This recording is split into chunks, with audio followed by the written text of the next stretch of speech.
3 और 4 दिन के अंदर राजस्थान आ रहे हैं भाइयों। राजस्थान में कांग्रेस के दर्शन नहीं आ रहे हैं। कांग्रेस तो जा रही है राजस्थान के अंदर। कहाँ आ रही है कांग्रेस? बताओ मुझे कौन सी सीट पे आ रही है? जिस बाइतू में खड़ा हूं, बाइतू में मुकाबला कांग्रेस आरएलपी का नहीं है। बाइतू में मुकाबला आरएलपी और बीजेपी का मुकाबला है। कांग्रेस 3rd नंबर पे बाइतू के अंदर। इस बाड़मेर 7 सीटें अगर आप मजबूत रहे तो राष्ट्रीय लोकतांत्रिक पार्टी बाड़मेर की 7 सीटें जीत सकती है, क्योंकि जो नया वोट जुड़ा है 80-85 लाख राजस्थान के अंदर, इस बार वो आरएलपी को वोट देना पसंद करेगा। वो इन दोनों भ्रष्टाचारी पार्टियों को वोट देना पसंद नहीं करेगा। वो इन पार्टियों को वोट इससे नहीं देगा। अशोक गहलोत का बयान आया कि वसुंधरा ने मेरी सरकार बचाई। ये मिलाजुली का खेल है। मिलाजुली के खेल को खत्म कौन करेगा? ये नौजवान करेगा। नौजवान हर क्रांति का नायक है। मंगल पांडे, तांत्या टोपे से लेके भगत सिंह तक जो कुर्बानियां नौजवानों ने दी, उसके कारण आज खुली हवा के अंदर अपन सांस ले रहे हैं। भाइयों, मुझे पूरा भरोसा है इस बार बहुत बड़ा बदलाव राजस्थान के अंदर होगा। पिछली बार 80 लाख वोट हम सब लोगों ने मिलकर लिए थे। एक 39 पे कांग्रेस थी, एक 36 पे बीजेपी थी, 80 लाख पे हम थे, जिनमें मैं तो 57 पे लड़ा था, जो 9 लाख के आसपास ही था। लेकिन 57 पे लड़ा हुआ आदमी गठबंधन अगर राज्य स्तरीय पार्टियों से नहीं होता है तो वो 200 पे लड़ेगा, और जब वो 200 पे लड़ेगा तो कितना वोट मिलेगा इसका अंदाज आप उपचुनाव का रिकॉर्ड निकाल कर देख सकते हो। वोट बढ़ा है, घटा नहीं है। जिस तरह मुस्लिम समाज का समर्थन मिल रहा है, जिस तरह मेघवाल समाज का समर्थन मिल रहा है, जिस तरह सर्व समाज का समर्थन मिल रहा है, ये तय है कि कांग्रेस और बीजेपी में से एक पार्टी को 3रे नंबर पर धकेल देंगे राजस्थान के अंदर। ये मैं स्वास्थ्य के साथ पाटोदी की तरह पर आपको कह के जा रहा हूँ। बाइतू तो निकल गई, बहुत बड़े मार्जिन से जीत रहे हो बाइतू की सीट, क्योंकि आम आदमी वोट डालेगा।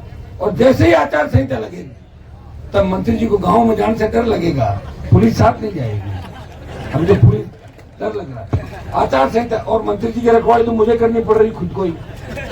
मैं सोचता हूँ मंत्री जी का किसी ने घेराव कर दिया, मेरे पत्थर फेंकवाए, जैसे अगर और किसी ने भाईदाव को बीजेपी वाला फेंकवाते तो बदनामी किसकी होगी? मेरी। इसलिए मैं ध्यान रखता हूँ कि खुद ही कई पत्थर फेंकवा के लोगों को भी जाके नहीं करे अरे मना ठोक्यो रे ठोक्यो। मेरे को इस बात की और चिंता रहती है, अरे ध्यान रखना पत्थर मत फेंकना। वो पत्थर खुद ही फेंक के ऐसा काम कर सकते हैं। ध्यान भी रखना कोई पत्थर फेंके भी नहीं, जैसे ही निकले निकाल तो धीरे धीरे। कितना ध्यान रखता हूँ बताओ मुझे? मेरा ध्यान तो ईश्वर रखता है। उस समय कितनी बड़ी घटना हुई, अगर हमारे बच्चे आमने सामने लड़ लेते मर जाते, कलंक किसके लगता? मेरे कलंक लगाना चाहते थे कौन? मुख्यमंत्री। आपका मंत्री उनकी टूल बना, इनके कंधे पे बंदूक रखे वो हनुमान बेनीवाल और किसान के बेटों का शिकार करना चाहते थे कि नहीं चाहते थे? लेकिन मैं उनकी इस पॉलिटिक्स को समझ गया। 2-3 शीशे फूट गए, चल दिया। लेकिन मेरे शीशे फोड़ने वालों को आप जानते हो दंड जरूर मिलता है। वो दंड अभी बाकी है, मिल जाएगा। उसकी चिंता आप अभी तो अपना मैं इतनी चिंता कर रहा हूँ कि मंत्री जी का कोई विरोध कहीं नहीं करे। हाँ तो खुद भी करा सकता है, वो खुद भी करा क्या है, अरे मेरे को आरएलपी वालों ने ये किया रे वो किया। जब आदमी लास्ट में होता है ना कि थक हार जाता है, जब उसे लगता है कि मैं हार रहा हूँ, वो बावड़ा हो जाता है। बावड़े बड़े की बातें करने लग जाता, पत्थर फेंकना शुरू हो जाता सड़कों के ऊपर। ये स्थिति मुझे बाइतू के अंदर नजर आ रही। आज मैं एक एड देख रहा था, एड में क्या लिखा कि वो भूमि हस्तांतरण करने क्या एवज में शुल्क देने के, कितना के एवज में शुल्क होगा बताओ मुझे? कितना? 2 लाख, 3 लाख, 5 लाख, कितना बड़ा एड। अरे हर कोई काम करता भाई, 2-5 लाख की अगर बातें बताओगे तो राजस्थान में विकास तो खियोसर में इतना हुआ है। सरकार इतनी डरती मेरे से, उनको पता है कि हनुमान जी के काम नहीं करेंगे पता नहीं किसको कहाँ जाके हरा देंगे। ये तो डर है ही मेरा राजस्थान के अंदर। तो मेरा कागज जाता है, कोई गांव से फोन आया, बोले साहब मैं जरूरी बात है। मैंने कहा क्या बात? सड़क पर तो गई। बोले नहीं बात पूछनी है। कहीं पूछनी है कि सड़क 2-3 एक हाथ निकलेगी तो मैं ऊपर बना दो एक दूसरे को भाई। उसमें पहले वाले में कम होगा, मोटाई ज्यादा हो जाएगी, तो मेरे को तंग क्यों कर रहे हो? निकलेगी तो अच्छी बात है, बनाने कह देंगे मेरे को सड़क के ऊपर सड़क बना के और जहाँ 375 है उसको 5.5 मीटर चौड़ा कर दो। मैं चिंता की क्या बात है? आपको विकास देखना क्यों से चलो। मैं देख रहा था बोर्ड बढ़ता बाइतू, हाँ बाइतू बढ़ गया, बाइतू में नशा बढ़ गया, अपराध बढ़ गया, अपराधी बेखौफ घूम रहे बायतू के अंदर। आप मुझे बताएं कि बायतू के किसान के बेटे का पुलिस एनकाउंटर करती है।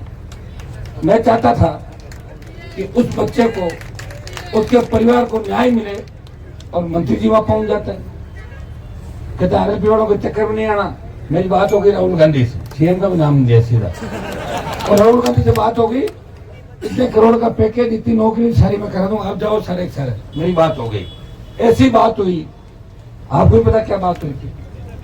अगर आरएलपी वहां रहती तो परिवार और दूसरे लोग सहमत नहीं हो तो बीच में जबरदस्ती एंट्री थोड़ी कर सकते। भाई परिवार को सहमत करना जरूरी होता है।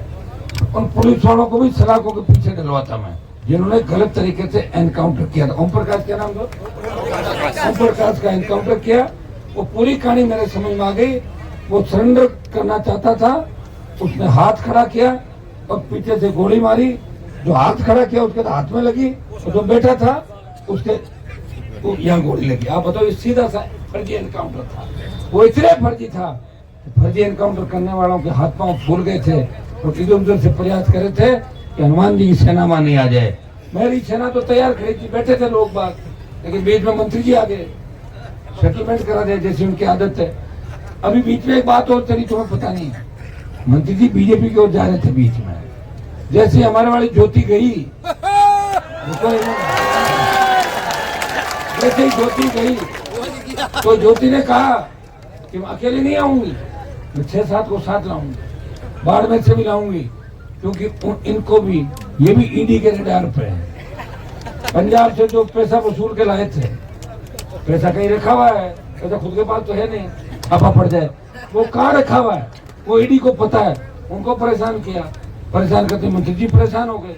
कोई बड़ी बात नहीं कि चुनाव से पहले झंडा बदल जाए और विधानसभा सीट भी बदल जाए और लोकसभा के अंदर कैंडिडेट हो जाए, बाद में विधानसभा तो लड़ेंगे, हो सकता है इधर उधर हो जाए 50-60 किलोमीटर, कोई पता नहीं चलता। राजनीति के अंदर मेरा पता है कि मैं आरएलपी का झंडा लेके आपके बीच हूँ। आरएलपी पार्टी तमाम जगह चुनाव लड़ेगी और हनुमान बेनीवाल जो कथनी और करनी के अंदर जिसका अंतर, जो कथनी करनी जिसकी एक है, मैं चाहता वो कभी का मंत्री बन जाता, 2003 में बन जाता। मुझे खाली वसुंधरा के पास जाके यस मैडम ही तो कहना था, क्या कहना था बताओ मुझे। गहलोत को पॉलिटिकल पापा कहने वाले, बीच में नाराज, फिर राजी, ऐसे जितने भी लोग हैं राजस्थान के अंदर जो गहलोत को पॉलिटिकल पापा, एक नहीं कई लोगों ने बनाया था, उनका सबका ऑपरेशन इस बार राजस्थान के किसान के बेटे कर देंगे और ऐसा इलाज करेंगे जिसका अंदाज भी नहीं। क्यों? लोकतंत्र के अंदर सबसे बड़ी जो चोट होती है वोट की चोट होती है। पंचायत चुनाव के अंदर दूसरे समीकरण होते हैं, लेकिन बायतू आपने अच्छा चुनाव लड़ा बायतू खीड़ा के अंदर। और हमें तो ये खुशी है कि राजस्थान में कोई व्यक्ति पार्टी बना के आया तो सही आपके बीच। क्या 70 साल इंतजार कर रहे थे कि रथ जो खड़ा है, ये रथ आपका रथ है, ये किसानों का